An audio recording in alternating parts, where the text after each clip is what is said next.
start us off, give us a little history on the DCC?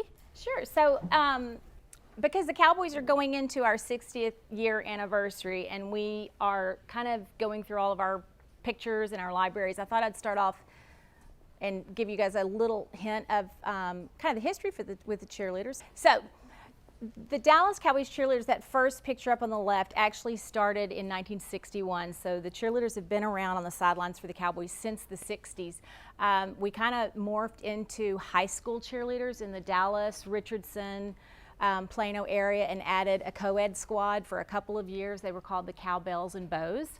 And then this group to the right is the actual group of cheerleaders that cheered at the Cotton Bowl. And this was the 60s, and you probably noticed that it's not a very diverse group, and the director at the time, one of her passions in life was to, you know, be forward on desegregation and introduce diverse men and women to the team. But these pictures are kind of reflective of what was going on at the time. In the 70s, when the Dallas Cowboys moved to Texas Stadium, can you guys see? Yes. Okay. In the 70s, when the Cowboys moved to Texas Stadium, is when we styled the entire cheerleaders. We hired a choreographer from Broadway named Texie Waterman and introduced jazz dance to the NFL sidelines. We went away from the high school kind of rah-rah style, and this was the most innovative move that the Cowboys made in terms of our history. It was also the 70s. We were winning Super Bowls. All eyes were on Dallas, Texas because of the TV show Dallas and J.R. Ewing, and so we had the right idea. I say we, I was just, I would love to say I wasn't born then, but this style and this change was at the idea of Tex Schramm, our general manager at the time. So this was the ladies of the 70s, and then this is how our ladies look today. It's still the same uniform, had some modifications. We blinged it up a little bit. These ladies do much heavier dancing, if you will, and high kicks have become a signature move. And this is how we are today. This is what you'll see on the field and everywhere else a Dallas Cowboys cheerleader performs. When did the kick line become? Was that in the 70s too? Like this No, I specific? think 80s, because I was doing the kicks in the 80s, so 80s. 80s. Got it. In the 70s, they just swished. That's when I should have done it. Yeah. Couldn't handle that. Tell us a little bit about your story. What got you involved? Can you tell this is scripted? So, funny enough, I've got a slide for that. I'm from Lindale, Texas. I'm from East Texas, so I'm a small town girl. If y'all are familiar with Lindale, it's near Tyler. It's also the home of Miranda Lambert, if you're a country music fan. Funny story about Miranda, she went to the same high school I did, but after high school, and I ran into her probably 15 years ago at the Country Music Awards, and she was kind of just starting to really pop. And she and I were talking about our pictures. I had my cheerleader picture hanging in Brookshire's, our own, well, at the time it was Piggly Wiggly. My cheerleader picture was hanging in Piggly Wiggly, and she had just gotten her picture hanging next to mine at the grocery store. And I was like, you really haven't made it yet until your picture's hanging at Catfish Heaven. So my picture made it to Catfish Heaven before Miranda Lambert.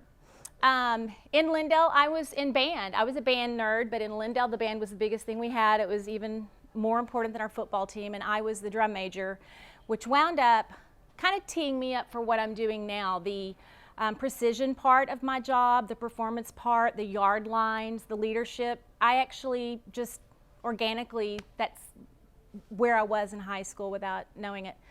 I went to TCU as a dance major.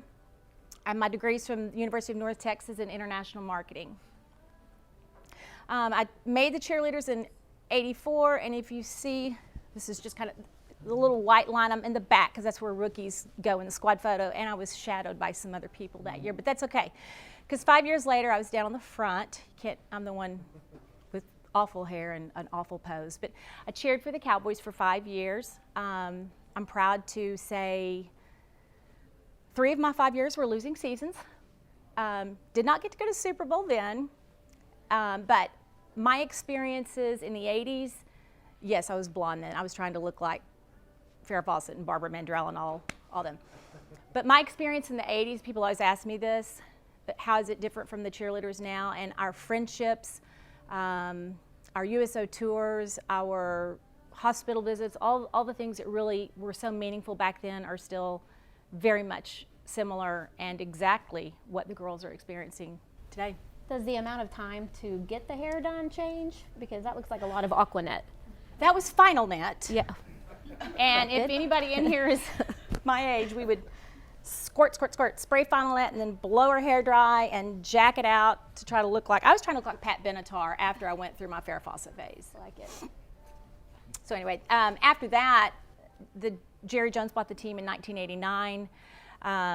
Unexpectedly, the Cheerleaders kind of had a big shift, and I'd graduated college and actually had taken my first job with UPS and in international marketing, but hadn't reported to duty yet. And then there was a shift in our cheerleading department, and the Jones family hired me in 1989 as the assistant director. And then I went to work in our sales and marketing department for 1 year, and then I became the director in 91. What would you say is the biggest difference between the 80s decades for the cheerleaders and then today's squad? Funny you should mention that. I have a picture. I think the biggest difference, when I cheered, most of the cheerleaders were from Texas. We had one girl from Mississippi and one girl from Louisiana. Today, we have cheerleaders on our team from 18 states. I have a cheerleader from Hawaii, and we have a cheerleader from New Jersey, and you can kind of see coast to coast. Last year, we had a cheerleader from Japan, and we also had an Australian cheerleader. So our auditions and the people that they attract is entirely different than when I cheered. Our team is, like I said, represents many states, and these are all the colleges that they're graduates of. I don't know if you might see one of yours, but the ladies are, at this point, they're almost all college graduates. Some have master's degrees, and they are very technical dancers now. Not that we weren't great in the 80s and the 70s, but the ladies now are coming from all over the country, and they are very technically trained, much more advanced dancers than we were, to be terribly honest. There's Caroline from Missouri, Ashley from Shreveport, Amanda's from New Jersey. So they have a whole different, they've raised the bar on talent. And that is our team today. Some of the other things that are different that we never did in the 80s was, now the cheerleaders don't just perform for 4 quarters, but we produce 5 major halftimes for the Cowboys games. This is a 600 youth person halftime. We call it Cheer Fest. We produce the Crucial Catch halftime, and you can see all the pink ribbons of breast cancer awareness halftime. That's our alumni in the picture running this huge field-sized flag. We produce a Christmas halftime. My personal favorite, we produced a We Will Rock You halftime, all set to the music of the beloved Freddie Mercury and Queen. And then we also get the opportunity to co-produce the Salvation Army Red Kettle Kickoff on Thanksgiving Day. So that's changed. We also now, we didn't have this back in the 80s, but we now create social digital content. That's a big part of what we do now. We added 3 things just this year for social media. I personally knew how great the girls were at dancing because we see that at auditions, but everybody else only sees what they can do in cowboy boots and on a football field. So we introduced a new segment called DCC in Motion, and it's on Instagram, and we release different videos every couple weeks. Shamelessly, we also incorporated some of our merchandise from our pro shops on some of the pieces. If it was like a hip hop piece and it matched kind of some urban wear that we're selling in the pro shops to support that other part of our business, and it's been great. So artistically, I got to publish how great the girls are as dancers, and from a business perspective, it also brings awareness and has click-throughs and has raised purchases and this and that on the merchandise that the girls dance in. We also added a new feature in social media. We have a cheerleader this year who's very fluent in sign language, so we started her doing messages to a whole new community, and it's called Silent Cheers. And then we finally have a cheerleader that can speak fluent Spanish, so we introduced another piece in our social media that's called Puristas, which is the true Spanish translation of cheerleader. We also this year, kind of proud, we hit 1 million followers on our Facebook. Back in the day, we didn't have all this fun, but now we publish 5 formats of calendars, as well as our Star magazine, which is that picture in the middle. For any of you that do go back to the 70s, do you remember the Farrah Fawcett poster? You may remember the Farrah Fawcett poster. So we kind of that's our cheerleader, and that's her look, but we kind of we copied. There's no pretty way to say We it. tried to revive the Farrah, because we had a cheerleader that looked so much like Farrah Fawcett, and we Yeah. were like, this would be really cool. So that's what our Star magazine is. Originally, the cheerleaders weren't designed to even run at a profit, operate at a profit. They were simply for entertainment on the sidelines and public relations. Now we generate revenue through a lot of the things that I'll show you, and also operate as a profit. And we've done that through our appearance revenue, our performance and show revenue, our camp revenue for youth, our camps for kids, our audition revenue. We teach dance classes to people that want to audition, not only for our team, but teams of many different genres. They come here to the Star to learn how to audition and dance competitively. We have a competition, a big cheerleader competition. If you've ever been a cheer mom or a cheer dad or somehow related to a competitive cheerleader, we host 2 national competitions, and that's a part of our revenue stream as well. And then our television show is part of our revenue stream. So those revenue streams we manage and try to develop as part of our job. Corporate sponsorships is also a big part of our revenue stream, because our sponsorship department does such a great job in bundling cheerleader appearances or a cheerleader promotion. And then if someone has a big investment and they need some ideas for grand openings or an announcement that they're in Dallas, that's where I come in, and we get our wheels spinning, and we come up with great promotions, whether it's grassroots or social media, to help partner with our partners. Additionally, this was not how it was in the 80s, to answer your first question, but now we track our media revenue impact, or the media value rather, with an agency. So this year, right now, we're over $9 million worth of media-based value, and those things happen from being on the cover of magazines or a television appearance for Holiday with the Hoffs. That's the top one. To the left, the Good Morning Texas, the Good Morning this, Good Morning that. Those all generate great publicity and media valuation. So that's something we do. And then the biggest change from the cheerleaders in the 70s and the 80s to today is that everything these ladies do throughout auditions to their first game is captured on television. It's been great for awareness and great for our audition process and great for the quality of people that we attract.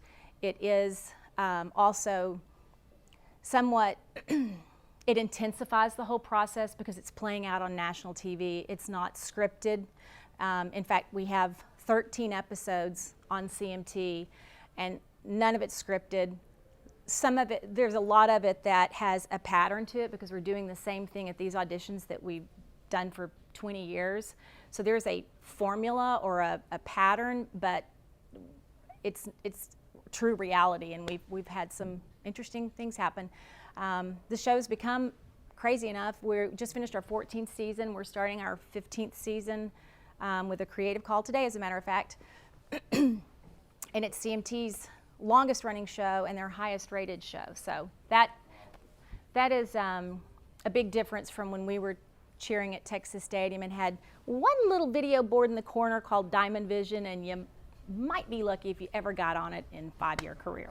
Well, that definitely changed. Yeah, yeah. Definitely changed. This is a lot already, so it almost kind of feels weird asking the next scripted question, but what is your proudest moment? I have a lot of proud moments, so just humor me here for a second. I've had the fortune of being here a long time, so I've gotten to be very persistent in my career and also very patient. So one of my proudest things is back in 1990, I can't read that here from here, I think it was 93. Okay, 3, right after we did the first Super Bowl. I had this idea, I wanted the cheerleaders to have a Barbie.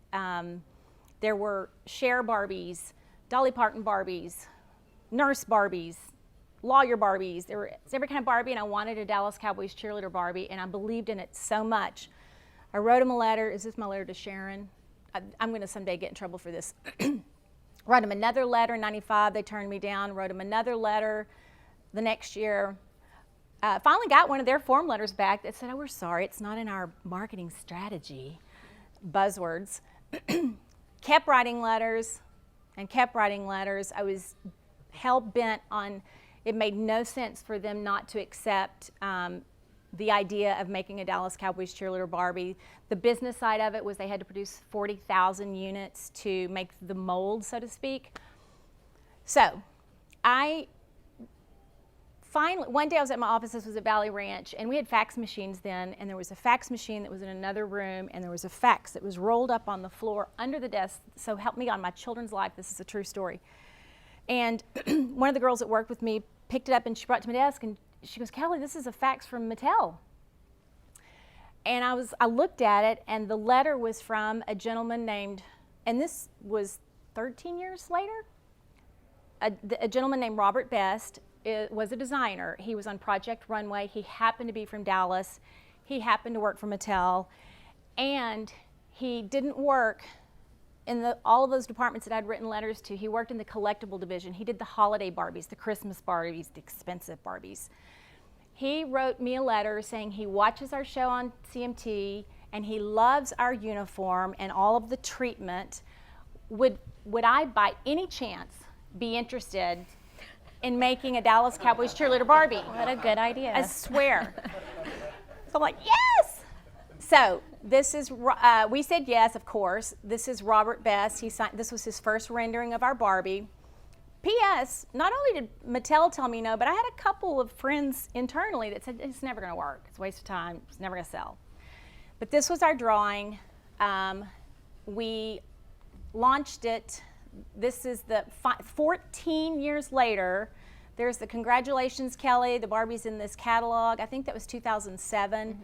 And in 3 days, Barbie sold out nationwide. Wow. So, proud of that. I'm proud of our Alumni Association. We have 700 women that have been cheerleaders now for the Dallas Cowboys, and they're scattered all across the country. They're very accomplished. We have, just in town, we have a pediatric urologist, we have lawyer, we have an anesthesiologist, we have mothers, we have school teachers. They're just super accomplished women that are still closely connected with our organization and help us kind of pass it on, keep the spirit, and they are called the Spirit of DCC. A couple years ago, similar story, I started writing a letter campaign to the Smithsonian. I thought our uniform needed to be in the Smithsonian. Letters. I think it was probably, I want to say 9 years later. The blonde-headed gal, her name is Jane. She's next to Charlotte, who's actually signing the document. But 9 years later, which was 2 years ago, the Dallas Cowboys cheerleaders uniform was accepted into the Smithsonian's Museum of American History. And that's something that we as an organization are very proud of. Thank you. Is this proud? I'm a Queen fanatic. I didn't realize that until Bohemian Rhapsody came out last year. Won 4 Oscars. And this year we were able to perform live with Queen. So you talk about proud, giddy, speechless, everything in the book. When we got to work with Brian May and Roger Taylor of Queen and Adam Lambert, it was an incredible experience, and that's definitely something I'm very proud of. I'm also very proud my kids got to go and see Mom just be an idiot singing Bohemian Rhapsody. How were they? I have to interject. How were they? They were awesome. Does anybody know the band members of Queen, or am I just talking to myself here? Yeah? Okay. So Brian May, the guitarist, is... I know who they are versus not everyone's got to like meet with them and perform with them. He was exactly like you would expect if you've studied him. He was a scientist. When we showed up on set, we had 30 minutes with them. Roger Taylor came up, the drummer, and he came up to us, and I'd taken the cheerleaders to see Bohemian Rhapsody. I made them go as a field trip in musicality. And the very first thing he said to me was, "Did you like the movie?" And I'm like, yes, I've seen it 14 times. And the girl, I mean, it was a big joke, but then Brian May was exactly like you would think. He was a scientist. He got on his guitar. I think there's a, well, no, I didn't put that. He got on his guitar and started playing the song that we were going to dance to, and was actually, I mean, he's very, like, kind of, you can just see his wheels spinning, and it was just, you could see how a musician was thinking, and it was amazing. They were super nice, super, super nice, very professional, and kind of a little life lesson for the cheerleaders after this. A few months later, we worked with an artist who didn't practice and didn't do sound checks and just kind of showed up, and it affected the show, the quality of the show. And I told the girls, I was like, this is what I preach: preparation, preparation, preparation. When you're, and Brian May is 72 years old, when you are rock legends, and you guys watched personally, they went through every song. They did a sound check. They were intimately involved with the rehearsal. When you're at their level and you practice, that's the difference between, you know, legendary icon, true musicians, and some of the others that the cheerleaders have seen that might quite maybe be kind of a flash in the pan. But they were, I just can't say enough great things. They were so cool. This goes in line with who you are too, though. Like, you know, we've done a few of these Cowboys Way series, and you're the first one I did a run through with the night before, and that was you. Like, Yeah. you put that together. Yeah. You know, and so the little technical issues we're having today, that is not on this woman, because she also gave me my questions ready to go. Like, she's made it really easy for me, but she has come that prepared. And then this morning, you sent a picture of what's on your calendar. You know those little, like, Yeah, I forgot you have about that that. tearaway calendar, and every day it's like an inspirational quote or whatnot. What did yours today say? I can what get the did picture it say? out. It said something about, Preparation. There's a theme here. it was about being prepared. If you really want to win, you got to be prepared. So Yeah. coaches have a lot of things they say to people in their own voice, but mine to my cheerleaders, and they could quote it if they were in here, is how critical preparation is. When we are doing a Dallas Cowboys football game, and you guys may see them for 4 quarters, we've already been there 4 nights before, and 3 nights before, and 2 nights before, and the night before the game, and then 4 hours before kickoff. We practice touchdown songs, extra point songs, all the feature songs. Of course, there's center field pregame dance. We practice it every time, because I'm such a believer in, if I do my job and prepare them, then they are more confident, and if they're confident, then they will perform at their maximum potential. Any surprises, and trust me, that stadium has a lot of distractions on game day, from cameras to these football players to referees to cables and cords and sound, and it's amazing. It's so filled with distractions for a performer. So preparation is definitely my religion, and I felt validated when I saw that Queen did the same thing this many years later. Another proud thing, this was an organization pride. It's fun when I get to have something go from paper, which was my drawing on the right of our Christmas show. If any of you guys have gotten to see the Christmas Spectacular, it's an 18. You'll have. Raise your hands. A lot of, yeah. You guys have the best window seats in the house. Yeah, Are y'all doing that? They took advantage of it. Yeah. So when we go from paper to the actual people, this was something I was very proud of. Not because it was such an organization thing. We had operations involved, security involved, our broadcast team involved, our social media team involved, our content marketing, operations. Every game day performer was there, and so it was just this huge Christmas celebration, and so that was something very proud for me. Again, paper to people, that was the first rendering of this costume I wanted, called Electric Cowgirl, and we wanted LED costumes that lit up, and finally seeing those really literally come out of the Christmas tree on the field and light up the show was a very proud moment. Your idea? Yeah. The top left picture is a Christmas card I got from my BFF in Hollywood, and I used that and had one of our BFF in Hollywood? David. He does makeup in Hollywood. Well, he's whole different slideshow. Took that to one of our partners, Rebel, who's a local fabulous company, and they made the costumes, and so this is our electric elves scene in the show. This also is Rob Maiden. If he pays all of our Cowboys bills, by the way. He's in payables. But that was very fun to see this thing come to life. And then finally, a moment that I've been proud when I was putting this together, I kind of got emotional, is working with the Jones family. I've worked with them for 30 years, and I've grown up with them. And the coolest thing about all those dreams that I just showed you was I couldn't have done them if I wasn't in an environment like this. I've had the opportunity to be creative and be passionate and been here long enough to be patient, but really see some dreams come true because of that. Sorry, but it's okay. This is making this the best event ever. Jerry cries when he makes speeches. But seriously, so yeah, I've been with them for 30 years now, and you can see around you, everything they want is the best, to be the best of the best, and that's kind of part of my DNA as well. But for me, just to kind of wake up one day and say, I want to do a Christmas show. I've been wanting to do a Christmas show since the Rockettes, and let's figure out a way to do a Christmas show. To have such a platform and the resources that I have to dream and dream big and make big impacts, and have bold vision, it's because of who I work for.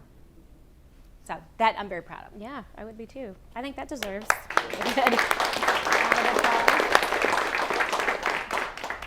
You want to get into the next part? Maybe lighten it up a little bit? Yeah! Yes, please!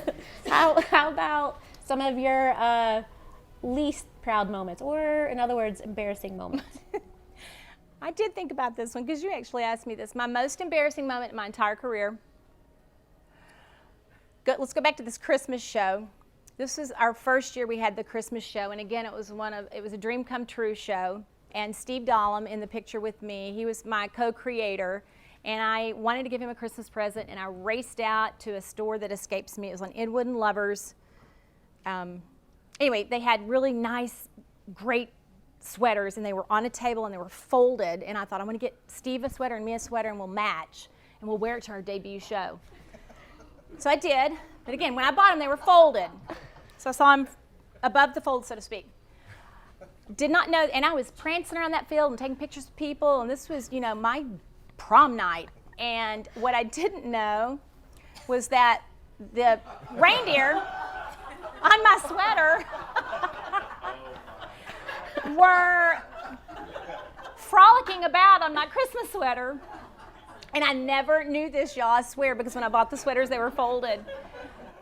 And I still didn't know it. So that was December, we have a Christmas party with the cheerleaders, and the present that they gave to me was this pair of Christmas socks to match my sweater, and it was covered with reindeer doing inappropriate things. And it wasn't until then that they even, because they were so embarrassed for me, they wouldn't tell me. And we never knew. So anyway, that was my most embarrassing moment, because whoever took pictures with me that day has this, and it was a surprise. That was my most embarrassing moment. There's another one that I've heard you tell before, and that was one that's happened during a game day with birds. Well, I'll go 50-50 with Charlotte on that. Okay. So Charlotte Jones, have you guys had the chance to meet Charlotte? Somehow. Hopefully you will someday. She's brilliant, and she's very poised and put together and elegant and picture perfect all the time. She also was on the board of Salvation Army, and because of that, that's part of our Red Kettle kickoff halftime show that we do every year. So one year, I think we had Creed, the rock band Creed. I don't know if anybody remembers Scott Stapp and Creed. So these halftimes, we tried to add layers of things. And one of the things, we had lights, smoke, fire, but somebody had the idea of releasing birds, live dove, at the end of the show. And funny enough, it was Charlotte's daughter, Haley, who was little bitty, who was on Scott Stapp's last vocal moment, off was gonna go this bird, and he was gonna beautifully fly up.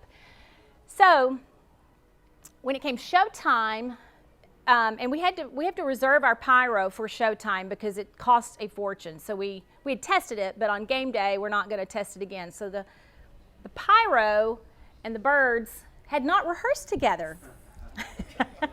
So, remember that preparation thing? Yes. So they didn't get the chance to rehearse together, and so halftime came, and it's a 12-minute show that we get 19 minutes, but I mean, we are rolling huge stages in. It's a massive undertaking to roll the stages in, power up a show, pull off a show, and then get everything off in time for the game to take place. So when we did the show and everything was going off beautifully, we had silk flyers from Cirque du Soleil in the air, and Scott Stapp was singing and this and that, and then Can You Take Me Higher? Is that yeah, the song was Can You Take Me Higher? Can You Take Me Higher? And that's right, that was the lyrical inspiration, Can You Take Me Higher? So we're going to go high for that last note, and up goes the bird. There were some backup birds too. Up goes the birds, plural, and up goes the pyro, and some of the birds met their maker mid-field above us, because birds and pyro don't go well together. P.S. if you're ever a party planner. And Charlotte, and then it's kind of like, what do we do? But you don't even have time to think, giggle, or cry. So the stages are rolling off, and we're running off, and Charlotte turns to me, and she's screaming at me across the field. She goes, "If you see a dead bird, pick it up." Okay, so that's what we did. The show must go on. Show must go on. Yep. All right, so let's talk about off season, and does that really even exist for you? No, there's no off season. We stay very busy. We produce a lot of events. This is a dress rehearsal that now has become part of our TV show. We create a lot of events. This is a calendar release party. We've created fashion shows now for Cowboys Fit. Actually, right outside that swimming pool, we now create fashion shows. We're going to start seeing a lot more of our members work out of here now. This room. See, look. Yeah, so if you look right out there, you'll see a fashion show. We did this for, I think it was Memorial Day, and I have a feeling we'll do more of that. We also produce shows, our corporate shows. So the cheerleaders do corporate shows for general session openers, grand openings, and that's some of just the content that we put in our stage show. This year, so far, and Bree was here. She might be hiding, but Bree's, where is she? She's back there hiding. Very quietly. Bree booked and facilitated 370 appearances this year that the cheerleaders have done, and our fiscal year isn't even over until the end of March. So, for example, we did a grand opening for the new JCPenney store in, was it Bedford? Keller? Fort Worth-ish? Hearst. We this year did Formula One in Austin. We do a lot of grand openings, a lot of things for our pro shops, a lot of corporate, retail rather, appearances. And then the bottom right, we went to Korea this Christmas and kept a tradition there by making our 83rd USO tour. And actually it was our 34th year in Korea. So that's another thing we do, are our military tours. That started in 1979, has been something very special to our organization, where we entertain troops that are stationed overseas, and now some with families that are stationed with them overseas, but basically American troops that are stationed overseas that need to be supported and reminded of, why they're there and who appreciates them. And so we do a show, and it's called America and Her Music, and that's what we take overseas now with the USO. Because of that, the cheerleaders have been awarded the USO's Spirit of Bob Hope Award. The cheerleaders were given the Veterans of Foreign Wars Hall of Fame Award, and then most recently we were given the American Legion's Distinguished Service Medal. We're the only entertainment group in the world that has this trilogy of recognition for the military. Is anybody in the military or have been or service in the family? So on our tours, all those coins on the left are what are called challenge coins, or unit coins. So throughout our travels all over the world, we've been given these fabulous coins. Everybody has their unit coin that has kind of their creed or their motto or something that represents them. And I have a whole Christmas tree that I made ornaments out of them, but they're such keepsakes, and they represent human life and companies that just date through World War II. Is so cool. So we made our own unit coin. This is the cheerleaders coin, and we'll give it out on USO tours as well. And our creed here is dedication to performance excellence, building character and community. So this is something that we give out in special, very, very special cases to people. So basically this goes in line with what your mission is. Yeah, so our mission, besides creating our original mission, which was creating game day entertainment, has now evolved so much beyond that. But this is particularly important to all the cheerleaders and me, and this is the part of, if you look up the definition of cheerleader, it's about lifting spirits. Lifting spirits is something the cheerleaders do brilliantly. That's a veterans hospital on the left, and that's a senior center on the right. I happen to be on that appearance with Christina, our cheerleader, who's walking down the hallway, and I was visiting with a fella, and we talked, and then he said, "This is the most laughter and excitement I've seen in this facility since I moved here a year ago." And I spoke with his daughter, and it was really hard on the family, and it was a very hard transition on him and any of us that have parents that have made the move into a senior care center. It's hard on them, and the cheerleaders are great. When he said that to me, that this is the most laughter and excitement I've seen since I've been here, it really warmed my heart. It really made me think, okay, good job, ladies, because they're still, lifting spirits, giving people things to talk about, get excited about. We will always support causes. On the picture on the left, we put a single red star on the cheerleader's uniform on Thanksgiving in support of the Salvation Army. The picture above that is our uniform, and I don't know if you can really tell here because of the lights, but we add a pink star during breast cancer awareness, and we actually also add a splash of pink into the palms. And then a couple of years ago, when the players do My Cause, My Cleats, and if you guys have seen them, each player designs a cleat that's just crazy cool and multiple colors, and it represents a cause that's important to that player. So we kind of thought, how can we adapt this to the cheerleaders? So Lucchese Boot, our partners, we figured out a way. Normally the star on the cheerleader's boot is silver. We figured out a way where Lucchese made custom colored leather stars on one pair of custom boots for each cheerleader for a cause of their choice. So we had they were orange, turquoise, purple, yellow, and blue, and each cheerleader danced that day for autism or diabetes or pancreatic cancer or just different things that had affected their life. And then we actually took that game-worn boot, and each cheerleader found her personal cause headquarters or local or the group that she wanted to help the most. For example, one of our cheerleaders was very compelled to work with the Down Syndrome Foundation. So she literally, though, got in touch with their headquarters and went to New York and presented her boot to the Down Syndrome Foundation. And then they use these boots for fundraisers to help raise funds for their research and development. So that was kind of cool that we were able to, literally, the girls they sent their game-worn boot that meant so much to them. They keep one, and then we send one and donate one. I just think it's great because, at first glance it looks like the typical uniform, but there's so much more there, and if it's the subtle difference of just one different colored star, there's a much bigger, deeper meaning to it. And I think that's really, I think we'll all look at uniforms a little differently now. Yeah. But I think that's great. Yeah, so we wear the pink star in the entire month of October, and then the red star we wear on the Thanksgiving Day game for Salvation Army. We'll continue to support our military. It's just a huge part of who we are. The cheerleaders will visit active service men and women, their families. We teach camps for children that are stationed overseas.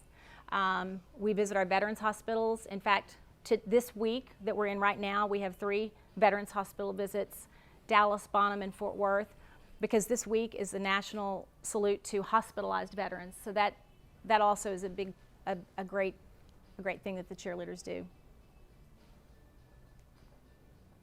And we know the responsibility, and this kind of gets back to that TV show of the effect that the cheerleaders have on young women. So the opportunity to inspire young performers, young women, even women. I have women now all the time tell me they watch our show and picked up on this or that, but the opportunity to inspire, I think, is just the biggest blessing that any of us have with this job.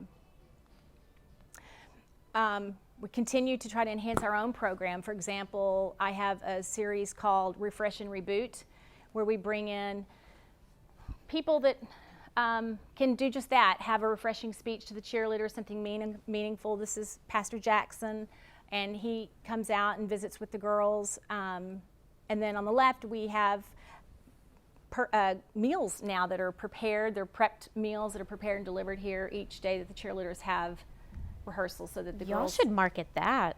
They do. Dallas Prep Kitchen, they're a partner now. Yeah, cheerleaders eating it. That's what I'm supposed to eat. Probably. That's what I tell myself. You know, a lot of people think, oh, you know, they're trying to be skinny and you starve them and this and that. You know, that's just the opposite. I need them to eat. I need them to be fueled for these practices. It's very important. So that's why we do that. So I think kind of summed up, this picture is kind of in summation. We, you know, of course we love creating exciting, dynamic performances, world-class performances, while at the same time, in very subtle ways, can lift spirits, you know, within our own community. And you're going to ask me. Yes. If you could sit down, if you could sit down with your 20-year-old self, what advice would you give? We have a 12-point kind of creed. It's called Promise Yourself. It actually comes from the Optimist Club. But I always lean on to think only the best, to work only for the best, and expect only the best. I'm known on television for being quite demanding, and it's not the real tone of me, but I do expect the best out of the girls, but I also expect the best out of myself. And that's the same thing I tell my 20-year-old children is, did you do your best? I mean, my daughter was applying for colleges, and she wanted Ivy League, and we went through the Yale and the Harvard and this, that, and the other, and I won't get into the story, but each thing that, even my own kids, it's like, if you know you did your best, if you did everything you can, including her being valedictorian, Samantha, if you did everything you can to set yourself up for being accepted into Harvard, and it doesn't happen, then sometimes it's not rejection, it's redirection. It's time to redirect, which she did. She redirected. She's an Aggie now, and she's graduating next month. But yeah, I want the cheerleaders and my kids and myself to be able to look in the mirror and know we absolutely did our best, and if not, it's just unsettling for me. What's next for y'all? Next, we have started a little podcast with Judy Trammell and Haley Anderson and myself. It's called Just for Kicks. So we're exploring podcasts, because I guess you got to be a podcaster these days. It's girl talk, but men should listen because you might learn something. We are expanding our dance classes. They're called Star Style classes held here. We want to expand that and teach, just teach more dance to more performers. We have our auditions coming up May 2nd, which also involves, you know, us starting the season 15 of our CMT show. And then my next little dream is I really want a star on the Hollywood Walk of Fame for the cheerleaders. I'm entering year 3 of that letter and phone call campaign. So if anybody can help me with the Hollywood Chamber of Commerce, her name's Anna, and I'd like to see the cheerleaders kind of literally laid in history with that granite, but that's a whole different animal. But that's something we're going to continue to pursue. And there you go, America's Sweethearts. Nice. So in closing, to have a successful brand, you need to prepare, be creative, don't take no, get a Barbie doll for your brand. Brian, y'all want a wealth wave Barbie? Yes? Let's see, what else? Get on CMT, have great uniforms. What else am I missing business-wise? I think that about sums it up. That sums it up? Yeah. Passion, make, you know, decisions that are purposeful. Persistence for me has worked out, and like I said, you know, I've had the luxury of getting to be somewhat patient in my job. And don't get comfortable. I feel like don't be content, happy where you are just because it's working.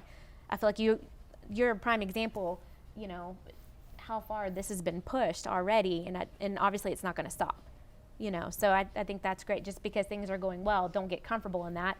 What's next? Always ask yourself what's next. I feel like it's a good kind of mindset to have.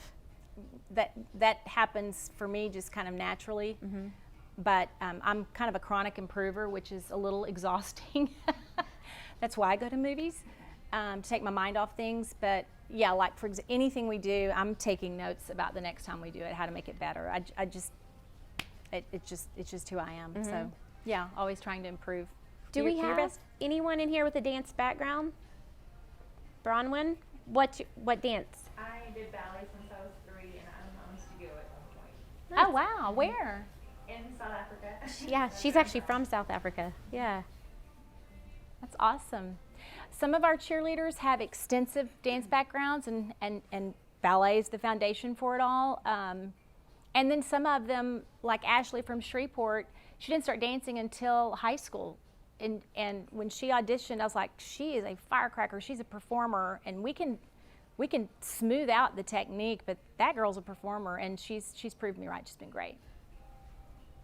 These guys? I was going to say my daughter has a dance background. She's been dancing with Jenny Durbin. Yeah. She's also done some halftime appearances. So That's awesome. very inspirational. Yes, we have another dance performance group called Rhythm and Blue. It's co-ed. It's a little bit more hip-hop style. Jenny Durbin directs and choreographs them, and they've been great. They're in our Christmas show, too. They're awesome. Is she in Rhythm and Blue, or is she in the rookie squad? The kid. She was with her officials team. Oh, She's wow. danced with Rhythm and Blue as well. And then the big Christmas show that the Prestonwood Baptist Church does, her daughter, they're both in a lot of scenes, by the way, but like literally, I think your daughter was in She helps choreograph that show. the whole I thing. want to go to that show. You'll have to help me get tickets. Yes. Oh, yeah, but it's like every other scene, she's in there. It's, my mind was blown. I hear it's fabulous. Right. We have 2 cheerleaders that worked with that show, Jennifer Amburn Yes. and Dawn Broadus. Smith. Yeah. Yes. She's the one from Mississippi, right? She is. She is the one from Mississippi. She actually cheered with me. Yeah. Very, very funny. Yeah, So, we're from the same hometown. That's how I know. Purvis? Oh no, I'm from Meridian. She was from Purvis, but Mississippi. Yes. Awesome. Yeah. Jeremy, what's your background? Oh, yeah, so I grew up as a gymnast, and then I got into the cheerleading and dance space. But my brother is classically trained ballet, so he's an all-star, so he thinks he can dance. So we grew up on that whole path, right, in hip-hop, in ballet, jazz, lyrical. So he went to Prix de Lausanne. So by kind of association, I know that world very well. And then myself in cheerleading space, so in Maryland. So great to hear a lot of your experiences and just thinking and being the best. Right? I mean, DCC's right there worldwide. Doesn't matter who you ask. We try. We also have some great choreographers, guest choreographers that we bring in now. Travis Wall from So You Think You Can Dance. Charm Ladon. We bring in choreographers from LA and different places to just infuse us with new choreography, additional energy, kind of expose the girls to different genres of dance. In fact, tonight is Tuesday. Everything I do is an alliteration, so tonight's Technique Tuesday. But tonight they'll have a technical class since we are in the off season, and it's simply for that, to keep them conditioned as dancers and also develop them as performers. I wanted to say a big thank you because the charity and the volunteering that the cheerleaders do is so awesome. I sent an email and asked if they would come to, I was heading up a charity event at Beverly Elementary. And so Yes. 2 of the cheerleaders came and they were awesome. They led our conga lines with all the little kids, and they were so tall, and the kids, it was just so cute. It was That was this year? Mm-hmm. I remember Beverly Elementary, yeah. The school visits the girls love. In fact, 3 of our girls are school teachers, but they especially like that. We do a lot in May for Read Across America. I think that's in May or April. So we do Read Across America where the girls go into schools and read to the children. That's another thing I want to do. I want to do a kids book. I've got the whole thing in my head. That's something. Thank you for reminding me. Yeah, school visits are awesome. Any questions from anyone? I'm a little shocked by that. Jay, you don't have one question? You look like you have a dance background. I don't. But you're a coach. You have a coaching background. So there's some relatability there. Very impressed, and my wife watches your show and loves you, so. Thank you. Yeah. How many All people the in men here say. watch My it? wife I watches. mean, I watched it a little bit as well. It's a safe place here, Jay. You can. Where it's did okay. you coach, or do you coach, or? I coach a select girls basketball club now, an AAU organization. We have a lot of teams, but I used to coach in East Texas. Actually, I lived in Palestine. I was going to ask you. You sound like you're from East Texas. Yes. So you're from Palestine. I grew up in Beaumont, and then I coached in Palestine for 7 years, and then I got into business and got out of coaching and decided I needed to make more money. So anyway, so I have that background, but don't do it for a living now anymore. Well, I've seen firsthand what a difference the coaches and the educators do through hundreds of young women. I really have. When we interview them and we talk to them and we work with them throughout the year, they always have that one teacher or that one coach or that someone that's not even their mom or their dad. There's always that person in their lives that's impressive. So I applaud what you did. For me, it was my band director, those little drum major pictures. My biggest influence in my educational part of growing up was my band director, Mr. Omni. All right. Oh, go ahead. No, I was just going to say, so I'm actually in the All-Star cheer community. I've coached for 10 years at a gym called California All-Stars in San Diego, and I still judge. But what I think was really exciting was how you were able to diversify your guys' platform to children, to the performance, also tying it to music.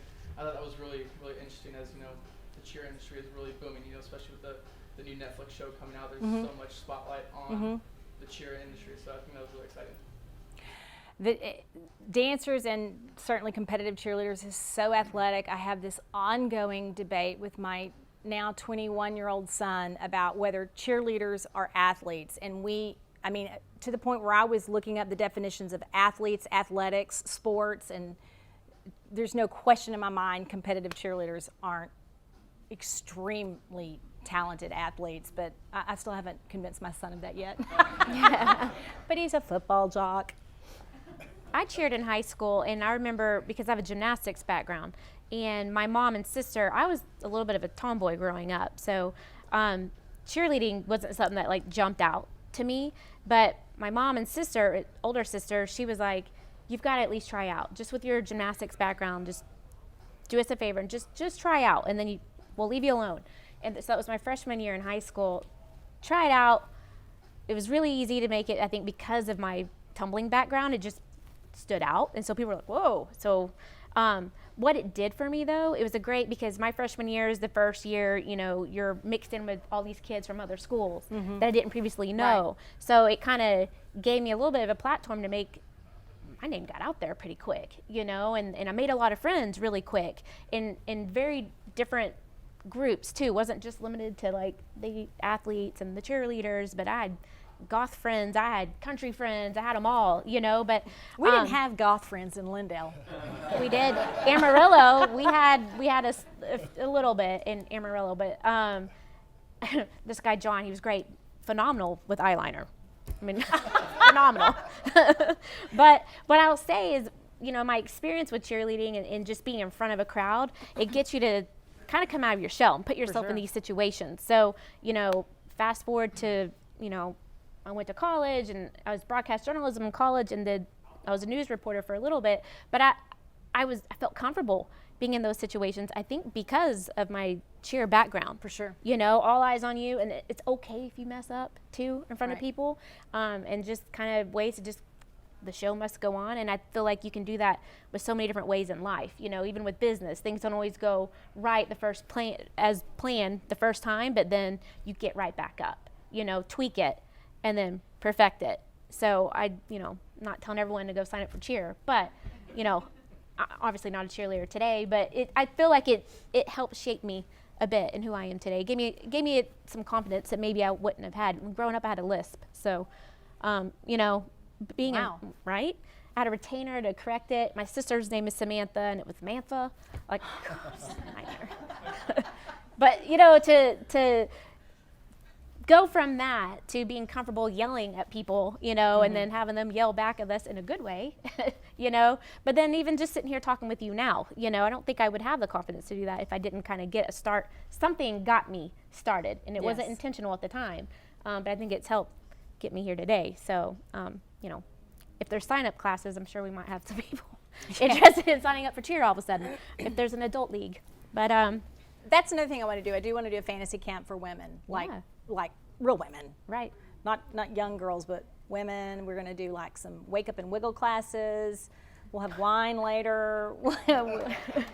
Take some pictures, make everybody feel pretty. Wiggle Right? and wine. Wake up, wiggle, and wine. I love it. I love it. I had a question. So I saw, you shared with us that you started as a cheerleader, and then you obviously were very successful in that, and you took that onto the platform that you have today, right? One of the driving forces behind building this brand. What's the balance that you have now when you manage the cheerleaders between the time you put into practice or choreography and the time you feel like you put into giving back and being a part of all these different methods to give back to kids or young athletes or hospitals and stuff? What's that balance like for you on a daily, weekly, or? I'm going to add to that also. Tilt. And you I'm have home tilting. life.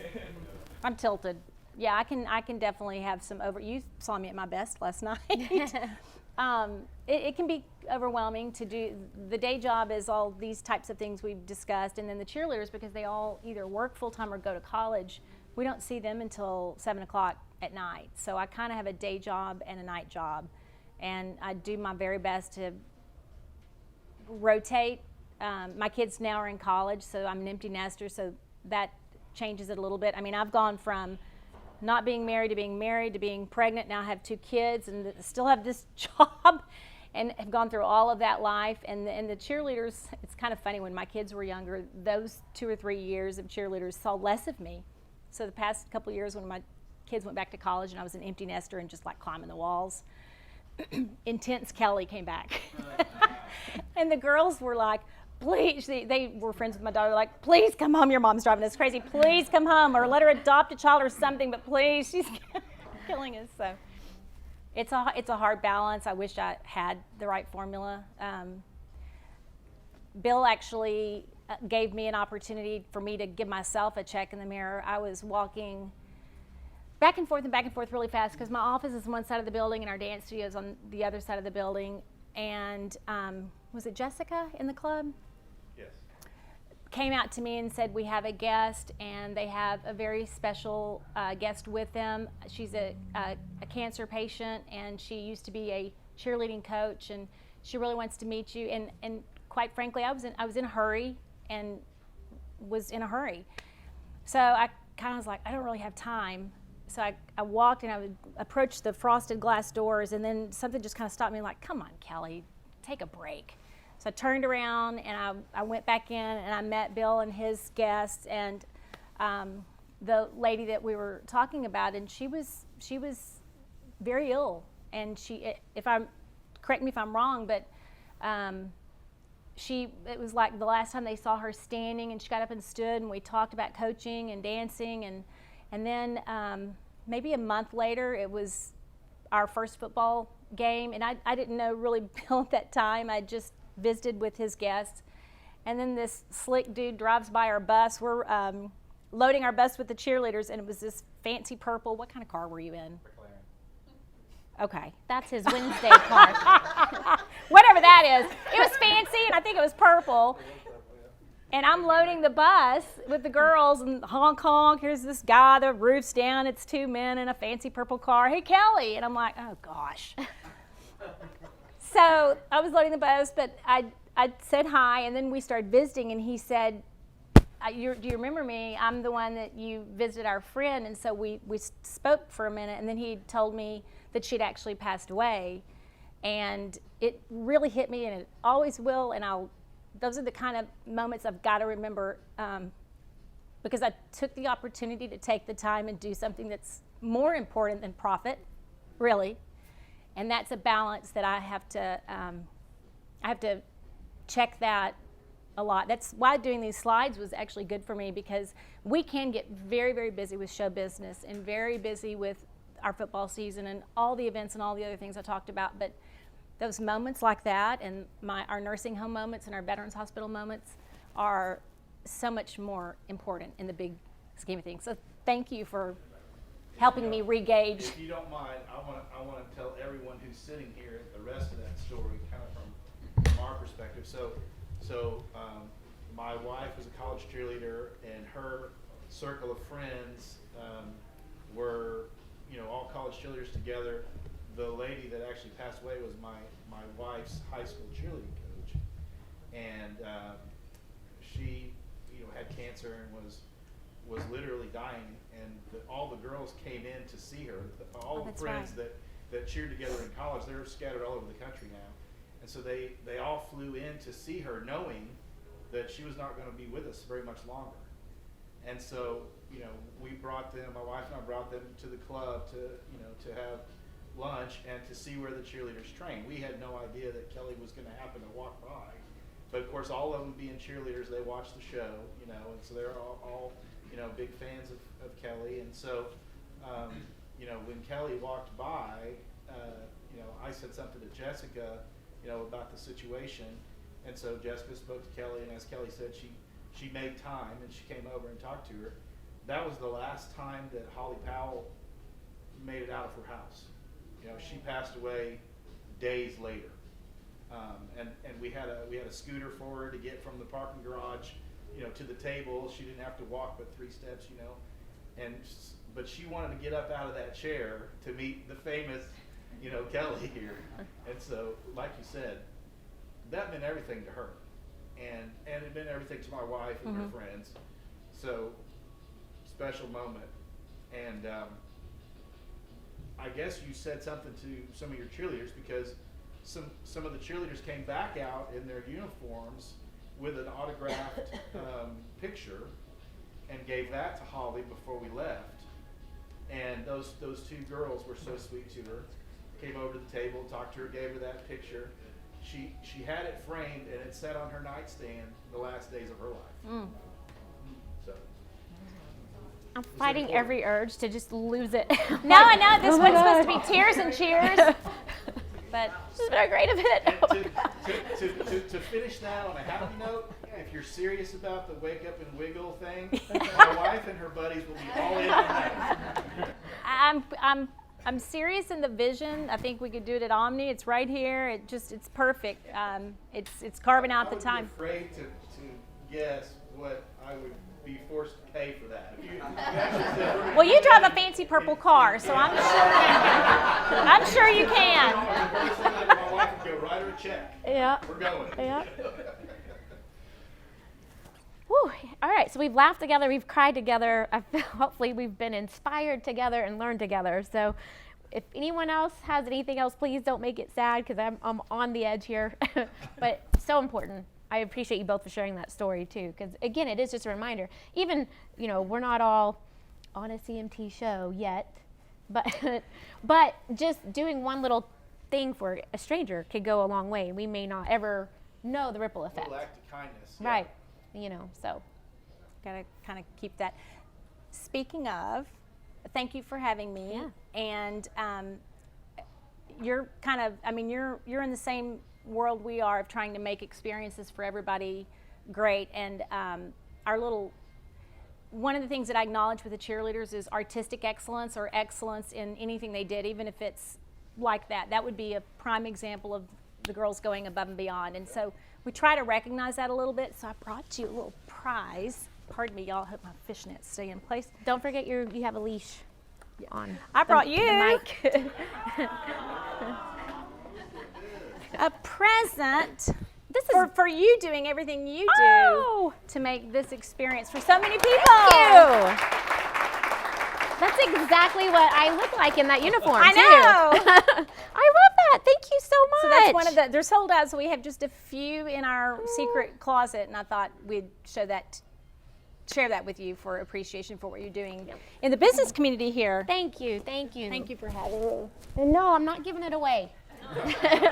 Thank you. Well, thank you all. I really appreciate y'all taking the time to be here.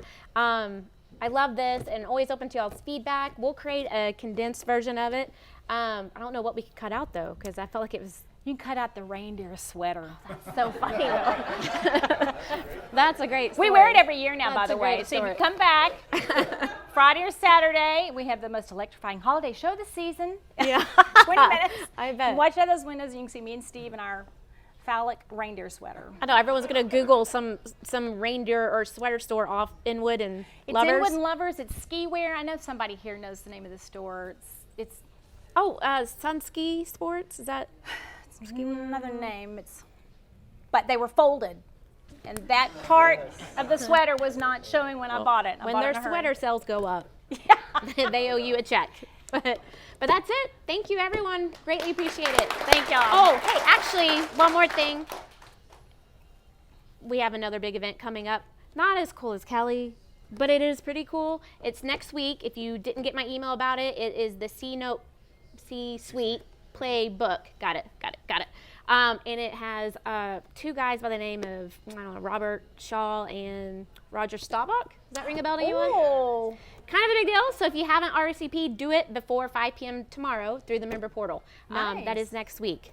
We'll squeeze you in some room on that. But that is it. We look forward to seeing you all next week too. Thank you. Thank you so much. Yeah, This is you're so- welcome. Oh, I love